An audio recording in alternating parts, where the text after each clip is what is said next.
30장 일합 이상분을 보겠습니다. 지금 금강경의 제목이 다 네 글자로 붙여져 있어서 여기도 일합 이상이라고 말했지만 본문에서는 그냥 일합상이라고 나와요. 모든 것이 합해져서 하나가 된 모습, 하나를 말하는 거예요. 하나라는 게 무엇인지 생각해 보면서 함께 합성해 보겠습니다. 수보리 선남 약선남자 선여인이 삼천대천세계 쇠위미진 어이운하시미진 중령이다 부수보리 연심다세존하이 약시미진 중신류자 불설시미진 중소이자하 불설미진 즉비미진 심영미진 세존열애 도설 삼천대천세계 즉비세계 심영세계 하이구 약세계 신류자 즉시랍상 열애 설일합상 즉비일합상 심영일합상 수보리일합상 즉시불가설담 범부지인 탐착기사. 수보리여, 어떤 선남자나 선여인이 삼천대천 세계를 부수어 모두 미세한 입자로 만들었다고 하자. 어떻게 생각하는가? 이 미세한 입자들이 진정 많지 않겠는가? 매우 많습니다, 세존이시여.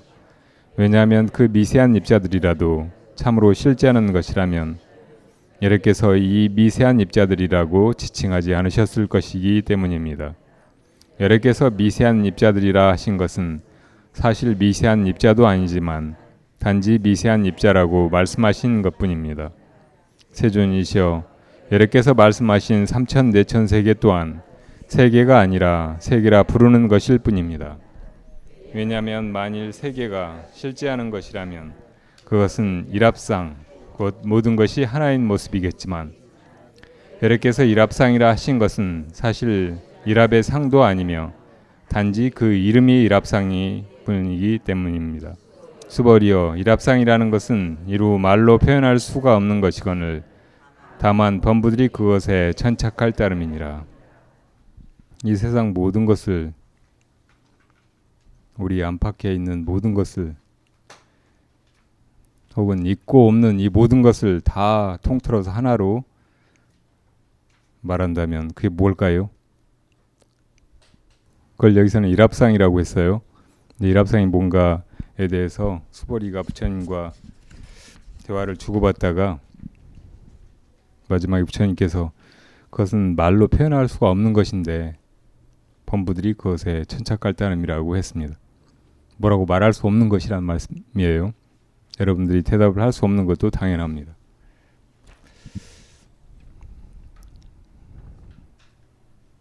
우리가 뭐가 있다 이렇게 생각하면 흔히 우리들의 그 관점 혹은 시각이 거의 늘 밖을 향하고 있기 때문에 밖으로 이 세계를 보거나 의식하면서 아, 이것이 있구나, 이것이 다로구나 이렇게 생각하죠.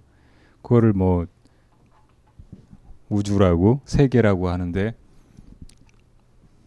부처님은 그런 세계가 지금 우리가 살고 있는 이 인간 세계 말고 이 허공계 중중무진으로 펼쳐져 있다고 하셨고 그것을 삼천대천 세계로 말씀하셨잖아요. 그러니까 결국 이 대상 세계, 우리 눈에 보이는 바깥 세계, 이것을 다 통틀어서 보면 이건 삼천대천 세계일 거예요. 세계. 그러면 이 세계가 일합상인가? 이렇게 생각할 수 있죠. 세계가 하나인 그것일까? 대부분 다 이런 착각 속에 살잖아요. 근데 이것이 강구하고 있는 것은 아주 중요한 한 가지가 있어요. 뭘까요? 이 세계 말고 뭔가 또 있는데 그게 뭘까요? 이 세계를 보고 있는 자기예요. 그렇죠. 이 세계가 아무리 크고 모든 것이라고 해도 이 세계를 보고 있는 자가 있으니까 그 세계가 보인다고요. 그 세계가 있는 것으로 여겨지는 거예요. 그러니까 이 세계를 대하고 보고 인식하고 하는 자기를 빼놓고는 이 세계를 말할 수가 없어요. 되게 이제 사람들의 관점이 다 그렇게 외향적이어서 밖을 보고 모든 것을 인식하기 때문에 그렇게 이제 생각할 수밖에 없는데, 특히 외향적이고 이 실제한다고 말하는 세계 안에서 어떤 일에 관심을 가지고 학문을 쌓아온 서양 학문 혹은 뭐 과학, 실용주의적인 온갖 철학, 이런 것들이 다 이 바깥의 세계에 관심을 두느라고 자기를 못 보고 있어요. 자기 마음이라든지 자기 내면에 대해서는 눈길을 돌리지 않고 아는 바가 없어요. 근데 분명한 것은 이 세계가 그냥 세계로 존재하는 것이 아니고 우리가 볼 때 세계가 존재한다는 거예요. 그건 우리 경험적인 인식의 세계에서도 그렇고 요즘에 과학자들도 그렇게 얘기를 하고 있잖아요. 이 세계는 세계를 보는 자를 빼놓고는 말할 수 없다. 이 세계는 그것을 보는 자에 의해서 창조된다. 그렇게 말하고 있어요. 그러니까 이 바깥의 세계는 우리 내면 세계를 빼놓고 있을 수가 없다는 거예요. 동시적으로 존재하고 우리가 눈을 열어서 이 허공을 응시하니까 이 허공이 있는 것으로 보이고, 우리가 귀를 열어서 소리를 들으니까 소리가 있는 것으로 들리고, 마음을 열어서 생각을 하니까 그런 생각들이 있는 것처럼 보이는 것이죠. 사실은 우리가 그렇게 눈 떠서 귀를 열어서 마음을 열어서 어떤 것을 인식하지 않으면 그것은 없다는 거예요. 우리가 보통은 이제 그걸 인식하든 인식하지 않든 그것은 객관적으로 절대적으로 존재한다고 생각하는데, 과학자들의 연구 결과는 그게 아니라는 거예요. 모든 대상 세계의 존재는 그것을 인식하는 주관, 이것을 전제로 한다는 거죠. 그러니까 이 세계만을 말할 수 없고 이것을 인식하고 있는 우리 내면을 말해야 된다고. 그래서 부처님은 존재계를 오온으로 나누어서 말씀하신 거예요. 이 보이는 세계, 바깥의 대상 세계를 세 우리가 이제 보통 허공이라고 생각하고 허공 안에 이런저런 사물들이 있고 또 에너지가 흐르고 이런저런 일들이 벌어진다고 여기죠. 근데 그걸 다 이제 색계라고 볼 때 이 색을 대하고 있는 눈, 이것 없이는 말할 수 없다는 거죠. 그렇듯이 우리 내면 세계가 먼저 있고 그 다음에 이 대상 세계가 벌어진다는 거예요. 대상 세계를 색이라고 할 때 이 우리 내면 세계는 오온 가운데 수상행식을 말할 수 있는 거죠. 이 대상 세계를 인식하는 것을 수라고 하고, 거기에 대해서 이것이다 저것이다 라고 분별하고 이름 붙이고 판단하는 것을 상이라고 하고, 그 속에서 우리가 마음을 움직여서 이것저것 하고 업을 짓는 것을 행이라고 하고요.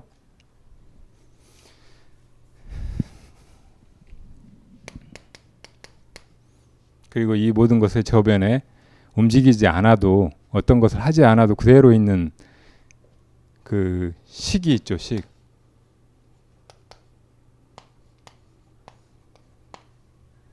그래서 일체를 얘기하려면 이 오온을 다 말해야 한다고. 바깥에 있는 것, 이 세계만을 얘기하면서 이 우주가 전부다 이렇게 말해서는 전부를 지금 다 싸잡았다고 말할 수 없는 거예요. 우리의 내면인 수상행식을 같이 이야기해야 이게 다 전체를 통틀었다고 말할 수 있는 거죠. 이것을 다 합해야 이제 이게 일합상인 거예요.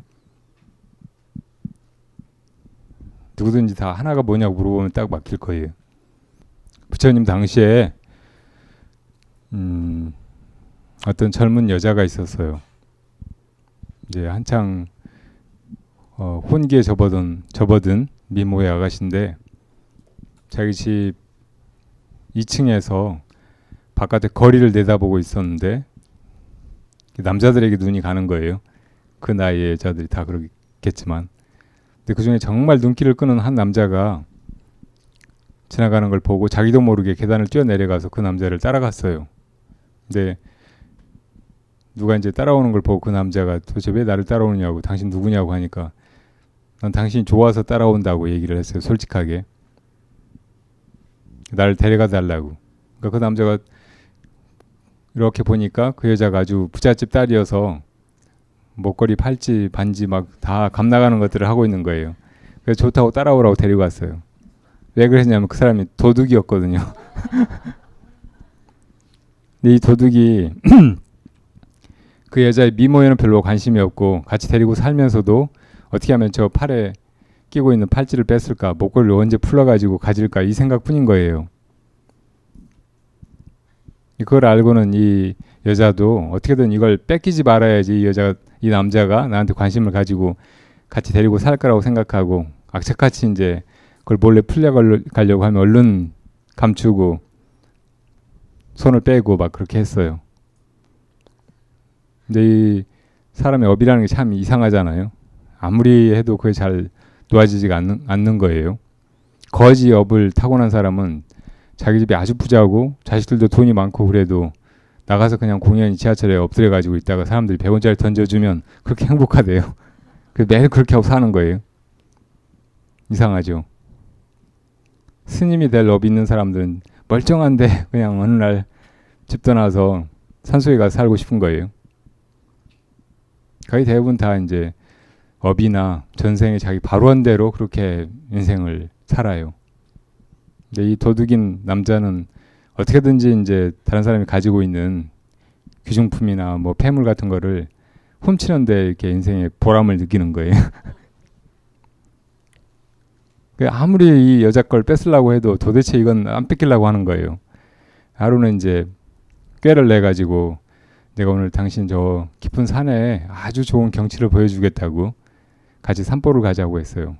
그러니까 여자가 따라 나섰어요. 아주 먼 길을 도저히 이제 다시 찾아올 수 없을 만큼 이렇게 먼 길을 갔어요. 그러다가 갑자기 의미심장한 미소를 띠면서 도둑이 내가 당신을 여기로 데려온 게 좋은 경치 보여주려고 할 생각은 조금도 없었다고. 당신 그 가지고 있는 폐물을 어떻게 좀 뺏어보려고 하는데 길을 쓰고 안 주려고 하니까 오늘 당신을 여기서 죽여버리고 내가 그것을 가지고 가려고 한다고 하는 거예요. 그제서야 이 여자가 정신이 번쩍 들었어요. 그래서 나를 어떻게 이 폐물을 가지고 있으면은 데리고 살아줄 줄 알았더니 나를 죽이면서까지 이런 걸 가지려고 하는구나. 사람의 욕심이 정말 무서운 거고 끝이 없구나 이렇게 생각이 들어서 이제 자기가 살아야 되겠다는 생각을 비로소 하기 시작했어요. 자기도 이제 얼른 머리를 썼어요. 그리고는 이제 상냥한 얼굴로 얼른 얼굴을 바꾸고 나는 당신이 너무 좋아서 당신을 따라 나섰고 당신을 사랑하는 마음 하나만 가지고 여지껏 모든 게 다 부족하고 불편해도 참고 살아왔다고. 당신이 지금 나를 죽인다고 해도 예한은 없다고. 근데 내가 사랑했던 만큼 마지막으로 내 소원 하나만 들어달라고. 그게 뭐냐고 하니까 내가 당신을 한 번만 안아보게 해달라고 했어요. 거기 서 있던 자리가 마침 절벽이었나 봐요. 그래서 안아주는 척하면서 밀어버렸어 절벽으로. 그 사냥꾼이 그 도둑이 밑으로 떨어져가지고 그냥 몸이 다 으깨져 죽은 거예요. 이걸 보고 너무 이제 놀랬어요. 자기가 그런 일을 했다는 것 때문에. 그래가지고 막 정신없이 울면서 이제 거기서 도망쳐 산을 내려왔어요. 내려오다가 길을 못 찾겠는 거예요. 이 산길을 막 여기저기 헤매다가 마침 어떤 여자들이 모여서 수행하는 곳으로 들어갔어요. 근데 부처님 당시에 여러 그 외도의 스승들이 있었고 그 중에는 아주 훌륭한 뛰어난 그런 선인들이나 수행자들이 있었다고 했잖아요. 근데 거기도 여자들만 모여가지고 인생 공부를 하는 데였어요. 어떤 식으로 하느냐면 그 스승이 1000가지 문제를 내고 그런 문제의 대답을 하면은 다 하면은 이제 통과했다고 인정을 해주고 세속에 내려가서 다른 사람을 가르치라고 이렇게 보내는 거예요.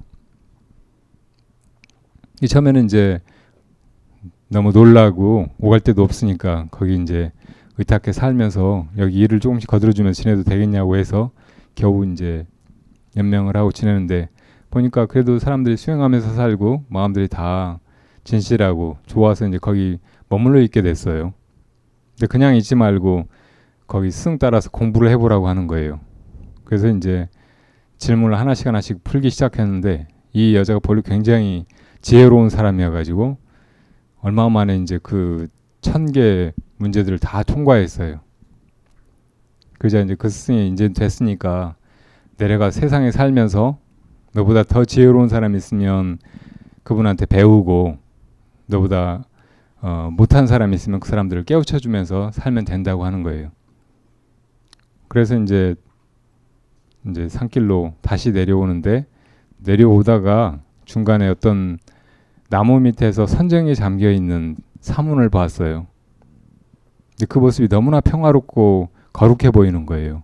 차마 지나쳐 가지를 못하고 근처에서 오래 기다렸어요. 한참 만에 그분이 이제 산매에서 깨어났는데 그분이 누구였냐면 사리불이었어요. 부처님의 지혜 제일의 상수 제자. 그래서 깨어난 사리불 존자가 당신은 누군데 왜 여기 있느냐고 하니까 여차저차해서 제가 그런저런 일을 겪고 여기까지 왔다고. 근데 당신의 모습이 너무 아름답고 편안해 보여서 당신한테는 뭔가를 배워야 될 것 같아서 있었다고. 좋다고. 그러면 당신이 배운 그 1000가지 질문을 나한테 해보라고 사리불존자가 하셨어요. 그래서 1000가지를 하나씩 하나씩 물어봤는데 너무나 잘 자기보다 훨씬 명석한 대답을, 심지어는 스승보다 더 뛰어난 대답을 다 하는 거예요. 그러니까 더 이상 저는 물어볼 것이 없습니다 하니까 그러면 내가 물어보겠다. 사리불존자가 그러셨어요. 너는 나한테 1000가지를 물어봤는데 난 너한테 하나만 물어보겠다. 예, 여쭤보십시오. 그래, 하나가 무엇인가? 그러셨어요. 대답을 못하겠는 거예요. 여러분들 하나가 뭐냐고 물어보면 뭐라고 대답할 거예요? 예? 예, 이렇게 하신다고요. 아주 좋아요.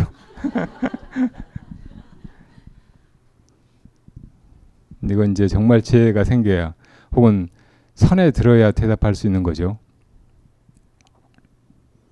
대답을 못하니까 좋다. 이 질문에 대답하기 위해서는 불법을 배우고 수행해야 한다 하고 이제 그 제자를 거둬가지고 출가시키고 수행을 하게 했어요.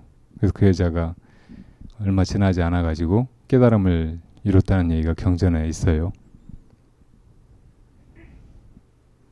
하나가 무엇일까? 하나는 우선 이 세상에서 제일 큰 것이라고 할 수 있겠죠. 모든 걸 다 하나로 합했으니까요. 다른 것들은 다 그 부분이고 그것보다는 작은 것일 거예요. 이게 그냥 크기만 한 게 아니고 그 안에는 아마도 모든 구분, 분별 혹은 좋고 나쁘고 옳고 그르고 한 차별이 다 끊어졌을 거예요. 그거는 온갖 대립된 거, 상대적인 거 그런 걸 다 초월한 절대의 세계죠. 이 하나가 무엇인지 대답을 하려면 아마 지난 시간에 여러분들에게 알려드린 그 재송도인이 사주 도신선사를 찾아가서 했다는 문답 중에 쥐가 고양이 밥을 먹어버렸습니다. 고양이 밥그릇이 이미 깨졌습니다. 한 이 뜻을 알아야 돼요. 이게 도대체 무슨 뜻일까? 이렇게 참고하다 보면 모든 상대적인 생각이 다 끊어지고 그리고 옳고 그름, 알고 모르는 것 이 모든 것이 다 끊어진 자리에서 정말로 그 하나로 돌아간다고. 그때 이제 비로소 여러분들이 그게 무엇인지 드러내 볼 수 있다고요.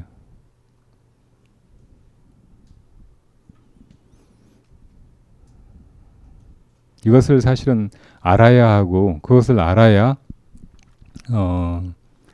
분별의 세계에서 혹은 나와 남이 나와 이 세계가 나누어진 그런 세계에서 우리가 생사를 겪으면서 살고 있는 모든 고통으로부터 벗어나는 거예요.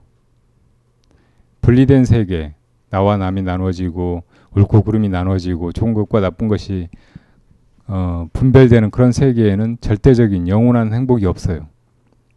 모든 것이 하나로 돌아간, 모든 차별이 다 끊어지고 하나가 되어버린 그 불이의 세계에 들어가는 것, 이것이 바로 궁극적이고 영원한 편안함이고 바로 열반의 세계라고요.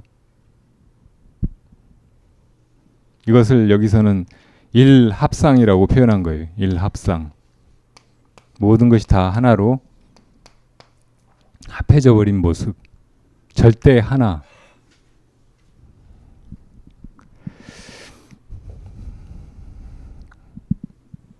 사람들이 다 스스로 자각하지 못해도 이것을 추구하고 있어요. 그것을 향해서 나아가고 있어요. 사람들이 가지고 있는 욕구가 여러 가지가 있죠. 대표적으로는 우리가 배운 대로 오욕락이 있어요. 오욕. 근데 이 오욕들도 잘 뜯어보면 결국 하나가 되려는 마음이에요. 예를 들어 재물욕 있잖아요. 뭘 가지고 싶은 마음. 어떤 것이 내 것이 아니면 나는 그것으로부터 분리되어 있죠. 뭐든지 내 것으로 만들고 내 것으로 만들고 다 내 것이 되면 이 세상이 내 것이에요. 나와 이 세상이 하나가 되는 거죠. 그렇게 되어야 내가 편안하고 내 마음대로 할 수 있고 부족하지 않으리라고 생각하고 이제 그걸 추구하는 거죠.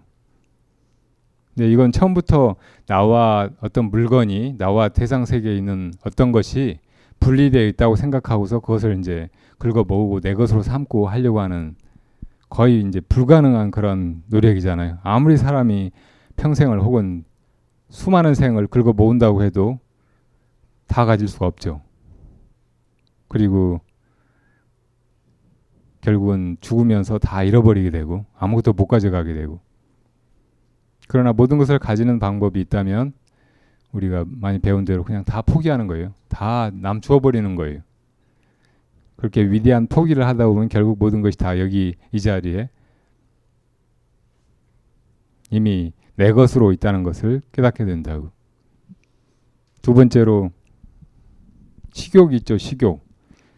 식욕은 어떻게 모든 것과 하나가 되려는 마음에서 발로할까요? 우리는 자기 몸이 자기라고 생각하죠. 이 몸도 알고 보면은 딱 정해져 있는 게 아니고 끊임없이 무엇인가가 들어오고 무엇인가가 나가는 그런 통로 같은 것이에요.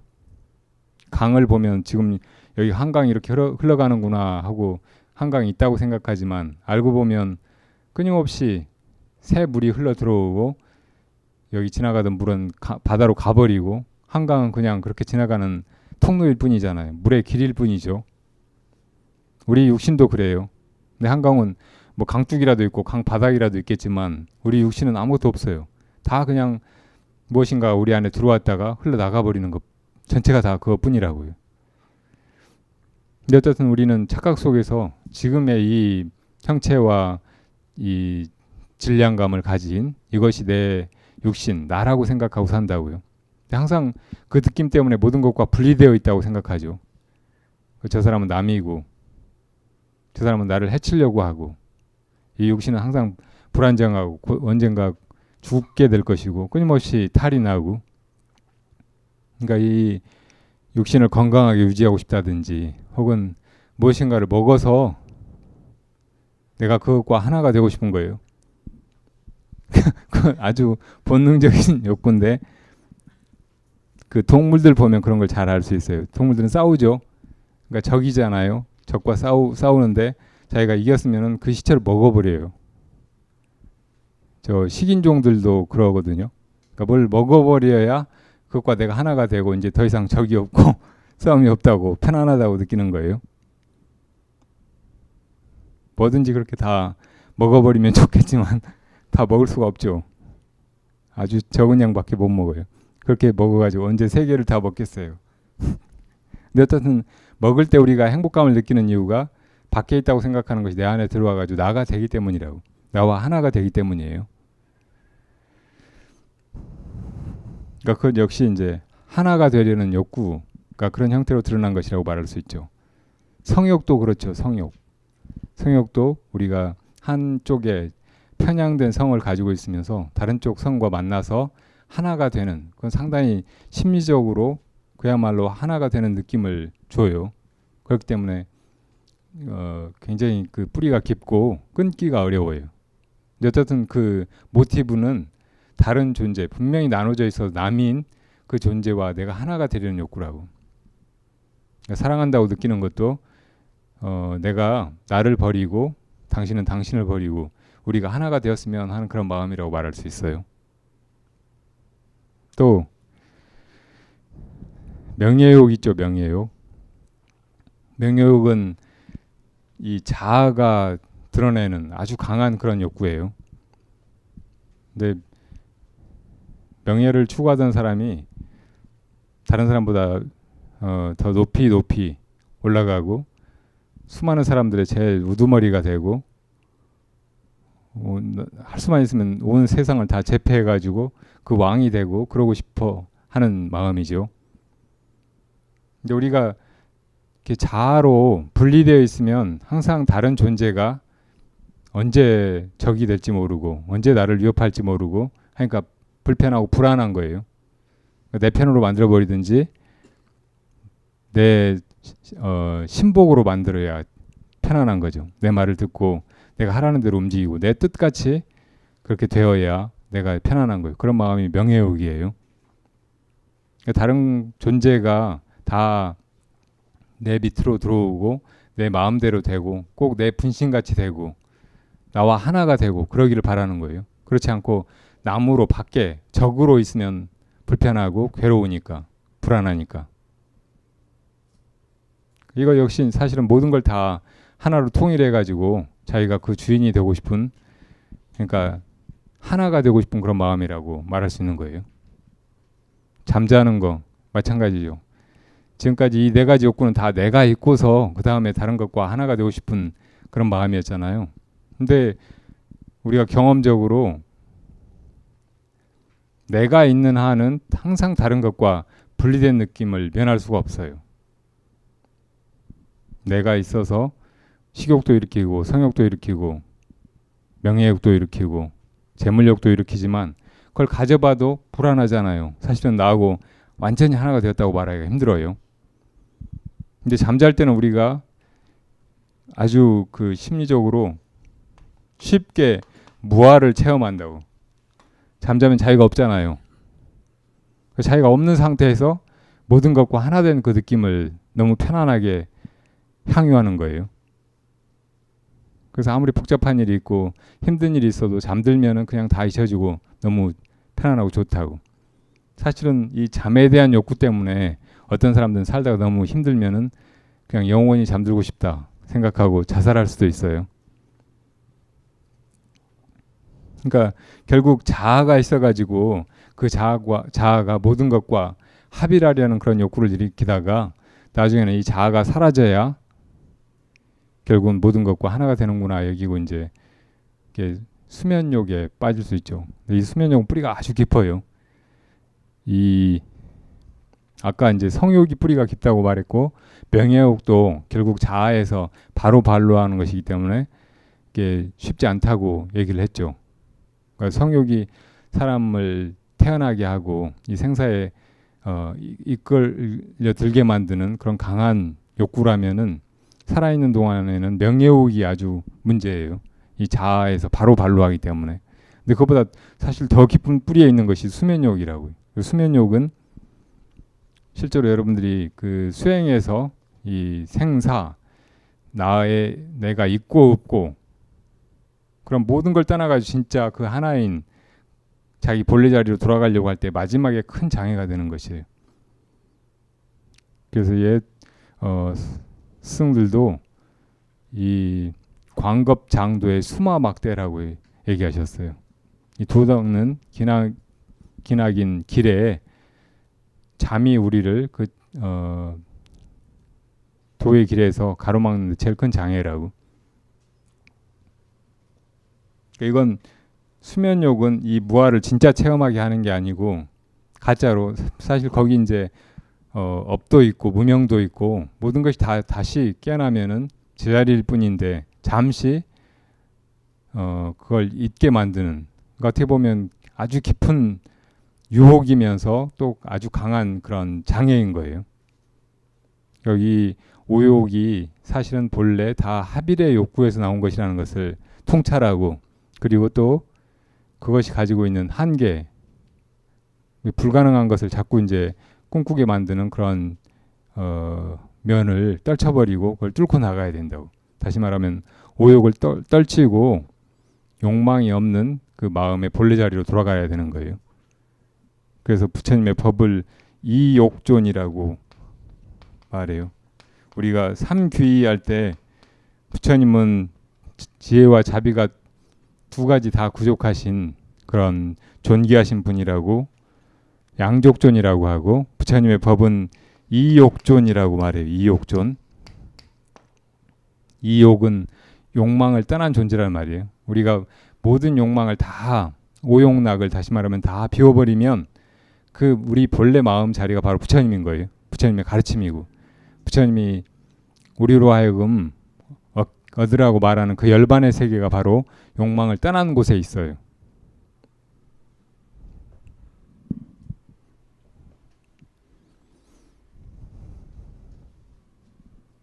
이렇게 모든 것과 하나가 되는 길이 멀고 멀어요. 근데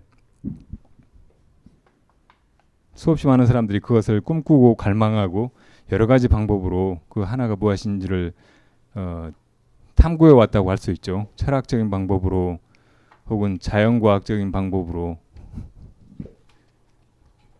혹은 뭐 사변적인 방법으로.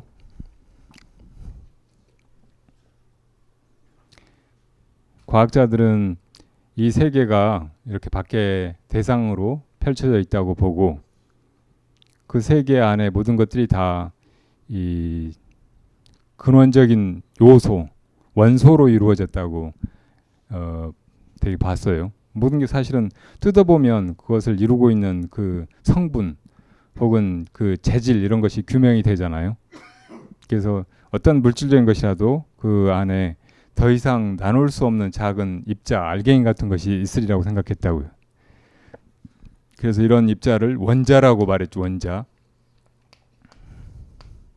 근데 과학이 더 진보하면서 이 원자라고 하는 것도 그것을 이루고 있는 요소들이 있다고 알게 됐어요. 어떻게 이루어져 있나요? 원자는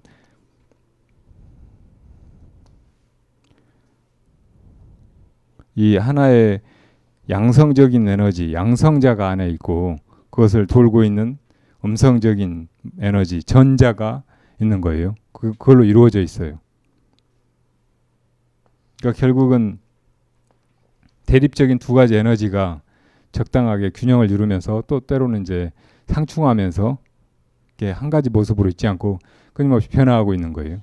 근데 이 원자의 세계는 분명히 어떤 입자라고 해도 이보다 더 안으로 들어간 이 세계는, 그러니까 미립자의 세계는 더 이상 입자가 아닌 거예요.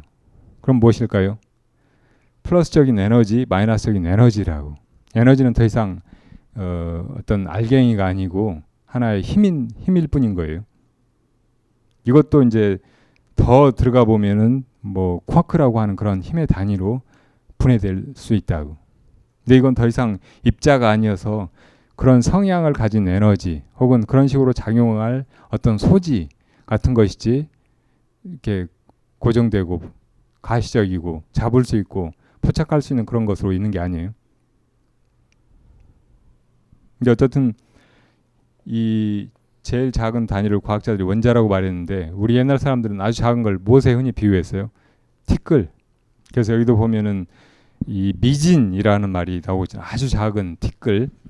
그러니까 이 삼천대천 세계가 어마어마하게 광대하다고 해도 그것들이 결국 나누다 보면은 옛날 사람들이 혹은 자연과학자들이 생각하기에는 이 원자로 귀결된다고. 그러니까 가장 작은 단위인 이 원자가 합해져 가지고 이 세계를 이룬 것이죠. 그러니까 티끌로 다 부숴버릴 수 있듯이 이 모든 세계를 결국 나누고 하다 보면 원자에 귀결되는 거예요. 근데 원자도 또 들어가 보면 이제 더 이상 알갱이가 아니고 하나의 에너지로 화해버린다는 말이죠. 그러니까 결국 이것이 있다고 생각했던 어떤 것이 결국은 무화되는 거예요. 결국은 사실은 없는 것이라는 것을 알게 되는 것이라고. 여기 에너지만 해도 뭔가 있는 것 같잖아요. 힘, 어떤 식으로 작용하는 힘, 무엇인가 변화를 일으키고 어떤 것을 이루기도 하고 분해하기도 하고 하는 그 힘. 근데 이 에너지도 절대 불변의 어떤 것은 아니라고요. 모든 것의 본질은 아닌 거예요. 상대성 이론 생각나죠? 어떤 것이 존재한다고 생각하면은 그건 색이고 실제로 존재하지 않는다고 생각하면 않는다고 보면 그건 공인데, 이 아인슈타인은 존재한다고 생각하는 물질이 잘 보면 그걸 뜯어보면 결국 에너지로 변해버린다는 것을 발견한 거예요. 물질과 에너지가 상대적인 존재라는 것을 알아낸 것이라고. 상대성 원리죠. 그러니까 물질도 에너지도 절대적인 것이 아니어서 에너지가 어떤 때는 물질이 되기도 하고 물질이 에너지가 되기도 하는 거죠. 그런데 일반 상대성 이론에 의하면 시간, 공간 이거 역시 물질, 에너지와 마찬가지로 왔다 갔다 하는 거예요. 이 네 가지가 다 상대적인 것이라고. 그러니까 에너지도 언제나 그대로 있어야 이게 모든 것의 본질이라고 말할 수 있을 텐데 이것이 공간이 돼버릴 수도 있단 말이에요. 이것이 시간이 되기도 하고. 그러니까 이 에너지 역시 모든 것의 본질, 근원이 아닌 거예요. 그러면 시간이나 공간은 항상 그 자리에 있고 영원히 본질적인 것이라고 말할 수 있을까요? 그것도 아니라는 거예요. 이 모든 게 다 상대적인 것이에요. 그러니까 정말 절대적인 어떤 것이 있다면은 시간, 공간, 물질, 에너지를 다 떠난 것이에요. 그래서 이 허공계를 다 보고 삼천대천세계가 있다고 생각하는데 이것도 다 사실 알고 보면 비어서 없는 것이지만 그것을 뜯어서 입자, 여기서 이제 미진을 제가 미세한 입자라고 번역을 했는데 이거는 요즘 과학이 발달해서 우리가 그런 과학적인 지식을 가지고 있기 때문에 티끌만 해도 이 원자에 비하면 어마어마하게 큰 거잖아요. 그러니까 여기서 그냥 미세한 입자라고 한 거예요. 근데 이 미세한 입자라고 해도 사실 있는 것인가 하고 보면은 그게 힘, 에너지로 분해되어 버릴 수 있는 것이고, 이게 에너지의 차원에서 보면 어떤 알갱이가 있는 것이 아니기 때문에 꼭 있다고 말할 수가 없는 것이죠. 에너지 역시 상대적인 것이고 시간, 공간으로 화할 수 있는 것이고, 그러니까 이 모든 것들이 다 실제로 있는 것이 아니라고 보아야 이것을 이제 제대로 본 것이에요. 다시 말하면 이것이 있구나 하고 그렇게 이름 짓고 그렇게 부르고 있다고 보기 때문에 있는 것이에요.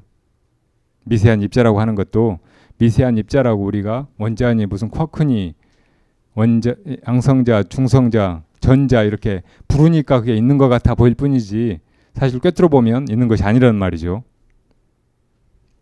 그 말씀을 지금 여기서 하고 계신 거예요. 미세한 입자라고 하지만 그렇게 사실은 어떤 것이 있다라고 말할 수 있는 것이 아니고 단지 그렇게 이름 붙여 우리가 부를 뿐이라고 부처님 말씀하고 계시는 거예요. 그렇게 모든 무수한 이루 말할 수 없이 많은 그런 입자로 이루어진 이 세계라고 하는 것도 사실은 이제 입자가 다 공한 것이라면 이 세계가 다 입자로 이루어졌다고 할 때 이 세계 역시 공한 것일 수밖에 없잖아요. 모든 게 다 사실은 공한 것이에요. 실제로 있는 것이 아니죠. 그리고 무엇보다도 대상 세계에 있는 것은 이 세계든 입자든 다 이 나를 빼놓고 그것을 보고 있는 우리 내면을 간과하고 밖에 설정해서 있다고 보는 것일 뿐이에요. 그러니까 모든 것을 말하려면은 아까 얘기했듯이 수상행식, 이 바깥에 이 색계를 허공계를 보고 있는 내 눈 이것을 설정하지 않을 수 없는 거예요.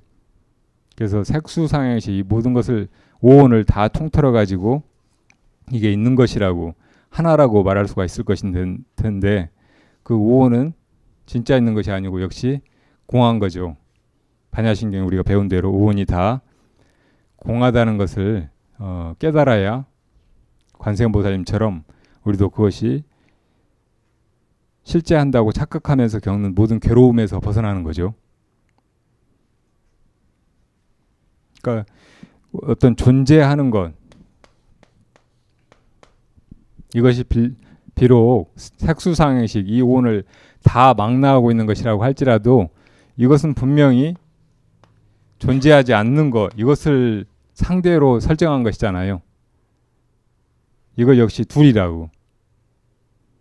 그러니까 진짜 일합상은 이 존재하는 이 모든 것만 다 통틀어가지고 그것이다라고 말할 수가 없어요. 무까지 여기를 포함해야 된다고. 그러니까 이렇게 따지기 시작하면 끝도 없어요. 말로 할 수가 없는 것이라고.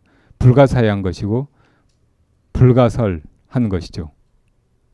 그래서 이것을 깨닫는 방법, 이것에 도달하는 방법, 이것을 우리가 새로 배워야 돼요. 그것은 오직 반야로 비춰보는 것이라고요. 자기가 본래 있는 자리, 자기의 성품, 그 자리에서 반야의 빛으로 비춰보면 이 모든 것이 비로소 이제 공해 보이고, 그게 공해 보이는 순간 그게 하나가 된다고요. 공. 이 반야부의 경전들에서 계속 강조하고 있는 개념 공.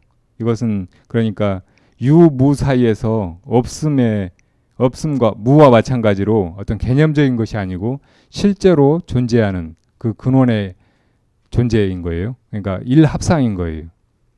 그러니까 이것은 유무를 뛰어넘고 이 모든 것을 망라하면서 그 모든 것을 뺀 나머지 그 공, 이것까지를 포함한 그런 개념이라고.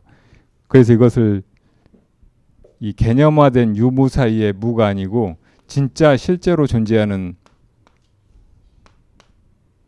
공이라고 해서 진공이라고 말할 수가 있다고요. 진공. 진짜 존재하는 공. 여긴 깨달아서 도달해야 하고 이 진공에 들어가면 거기에서 한량없는 작용이 벌어지는데 그것은 그냥 비어서 없기만 한 것이 아니고 모든 것을 낳고 모든 것을 가능케 하는 그런 진공에서 발하는 빛과 같은 것이에요. 그것을 묘유라고 또 말할 수 있다고.